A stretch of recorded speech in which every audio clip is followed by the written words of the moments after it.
Johnny, and this is my friend Elizabeth. And we're coming to you today with a brand new show on the channel. This is Goth History. And I'm going to let my friend Elizabeth tell you a little bit about herself and her history with the culture. And yeah, it's going to be fun. It's going to be awesome. It's going to be interactive. And all kinds of other if words. All right. All right. So why don't you tell us a little bit about yourself? Well, my name is Elizabeth. I was born in the late 60s, so I'm a little bit older than most of you. I have always been a person who does something different. If most people are doing white, I do black. That's just always the way I've been very creative my entire life. And in the 70s, I actually discovered Alice Cooper. Dead Babies. I was fascinated. I was obsessed with Alice Cooper and my brother's record collection. When I grew a little bit older, I discovered in the early 80s, punk. I had a boyfriend who was a punk drummer. He introduced me to just standard, like Dead Kennedys, Sex Pistols. I started wearing very short mini skirts. I raided my mother's trunk, which had vintage clothing in it, and I started dressing myself up a little bit over the top, but I knew no one else who was doing this, so I just walked around Chattanooga like a strange kind of freak a little bit. When I was 17, I went to college. And I went to Knoxville. Knoxville is a haven of creativity. You wouldn't think that in Tennessee, in the South, there would be anything interesting happening, except maybe church. But there was a group of very creative people, and we were very diverse, different races, some gay, some not, very creative people. And I fell into a group who would be described as goth, but we didn't have the word goth back then. And we would go to thrift stores to get our clothes. We were very poor, had no money. So we would first go to get plasma, drink a beer, and then go to the thrift store. And I would buy like vintage wedding dresses, 1950s dresses, and you could buy these for a quarter. I mean, now they're very expensive, and but they were very cheap. They were like less than $1. So I would take these wedding dresses and dye them black. I would rip them, and then I would go out and dance at the clubs. And I was with my friends, and we were influenced by each other. For instance, one of us would have a subscription to Propaganda magazine, which is the most amazing magazine in goth history, run by Fred Berger. And it really set the goth aesthetic for a lot of people, and so we would just all have to go over to someone's house, meet at the house, and we would listen to, say, Christian death music, different things like that. It was amazing, but we didn't have a name for it. We would make our own jewelry out of plastic bats. We'd dye our hair. We would put makeup on all over our face, and it would take about 3 or 4 hours to get ready every night. And then we would go out. And we were very lucky in Knoxville to have a DJ who was very forward-thinking, and he played amazing music. It was a place called Gabby's, and I would just strut in with my wedding dress and my friends, and we would take the dance floor over. He would play Bela Lugosi's Dead by Bauhaus, Joy Division, Art of Noise, other early electronic groups, Kraftwerk. These were brand new, a brand new type of music that no one was listening to.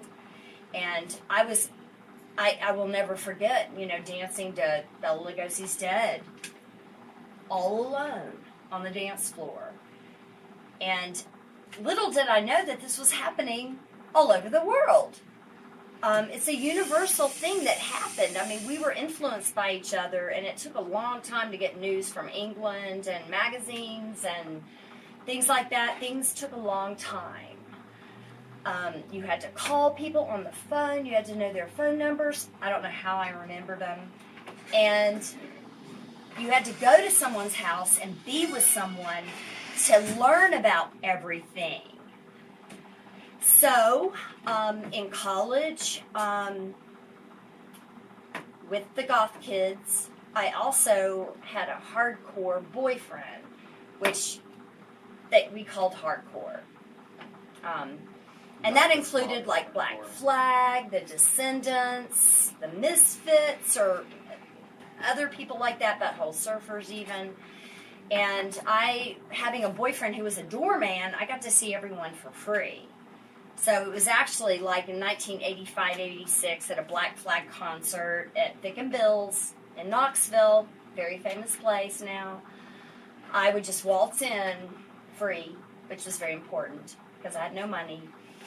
And I would hang out with Henry Rollins. He was outside. He was big, but not real big, and he didn't have too many tattoos. And at that show, I did lose my hearing. I had very bad hearing because I was standing next to a wall. So I was able to see a lot of different musicians. Sometimes my friends and I would get all dressed up and go to Atlanta to the Masquerade. There would be other bands there, other goth people there, and then we'd make the trek back up to Knoxville. There was a lot of DIY, which we didn't call DIY, but we were sewing, we were taking clothes, we were taking them apart, putting them back together. We were being very creative. Everyone was creative in their own little way. You had, musicians, the artists. I was an artist. I was a dancer. We all kind of worked together, and we didn't have divisions like I notice now. Like I was talking earlier to you guys before we started filming, that I mean, like, as a goth, I was friends with like hippies, and I was friends with like maybe the ravers a little bit later on. And we just all worked together, and we accepted each other, and it didn't seem to matter about our race. It didn't seem to matter about our sex, or if we liked to dress, if a man liked to dress like a woman. There was a lot of cross-dressing back then. I actually dressed as a male for a long time, and my boyfriend at the time dressed the same way, so we were mistaken for a gay couple. So when we would kiss, we would get so much shit, and I'd be like, I'm a woman, and I'd lift up my shirt, just to shock them. It was like they couldn't handle seeing two men kissing. That's still a problem in this day and age. I know, but back then, it didn't matter. It's like, I don't know why it matters so much now. I just don't understand it. And as long as you're not hurting children or animals, I'm cool with it. I'm fine with whatever anyone wants to do. Do no harm. So tell me, show the viewers. And tell me a little bit about this. Okay. In 1985, I became a goth model for hair. I don't know if you can see this. I don't know who took this photograph, but Brent Borison did the hair, and this is Knoxville Goths in 1986. This is my most prized possession. And that's me, right in the middle, looking like a vampire.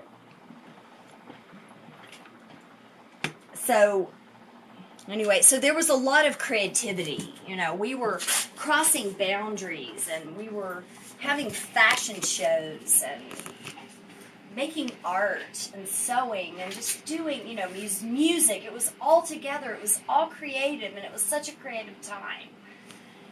And then personally, for me, with more, I was also very interested in industrial music, like Front 242, Nitzer Ebb, Throbbing Gristle, a lot of those different noise or whatever bands, and that, of course, morphed into industrial, which has a goth, which is totally related to goth, absolutely. And 9 Inch Nails. I used to paint to 9 Inch Nails. Me too. Love it. It's awesome to paint too. And we actually had clubs that played the music. I don't fully understand that, but you know, we had good DJs. Speaking of that, yes. I'm going to steal the spotlight for a minute. All right. Cringe Crew, this is your official notice. You're on notice. Goth Dance Party. Details coming soon. It's happening, Chattanooga. It's about time. It's that time. Let's make it happen. More to come. Awesome. And cut.